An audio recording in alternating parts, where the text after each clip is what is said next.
बात आगे बढ़ाते हैं और बात करते हैं सॉफ्टवेयर टेक्नोलॉजी की जो गाड़ियों के अंदर इस्तेमाल होती है। सेल्फ ड्राइविंग कार में लेवल 5 ऑटोनॉमी को अचीव करने के लिए हमारे पास हार्डवेयर होना चाहिए, सॉफ्टवेयर होना चाहिए और ट्रेन हमारे पास न्यूरल नेटवर्क का एल्गोरिथम होना चाहिए। जितना अच्छा हमारा ये डीप लर्निंग का नेटवर्क ट्रेंड होगा, उतनी ज़्यादा हम तरक्की कर सकेंगे सेल्फ ड्राइविंग गाड़ी के अंदर। मैं आपको कुछ एग्ज़ाम्पल्स देता हूँ। हमारे पास रिग्रेशन एल्गोरिथम है।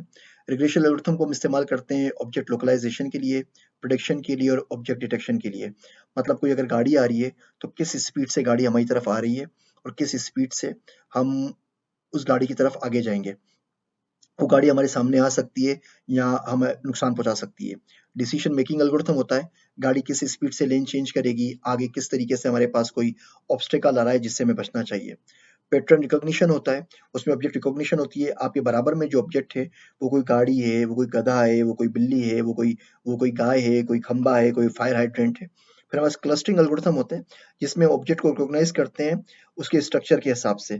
साइड के ऊपर स्पेशली जो आपके पास साइन आ रहे होते हैं, स्टॉप का साइन है, यील्ड का साइन है, स्पीड का साइन है, ये तमाम के तमाम हमारे पास ऑब्जेक्ट रिकॉग्निशन में या क्लस्टरिंग के अंदर आ रहे होते हैं।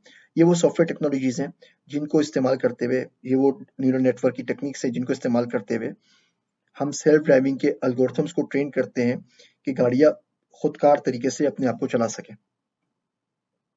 अगले लेक्चर्स के अंदर इसके हम मज़ीद कुछ एग्ज़ाम्पल्स देखेंगे।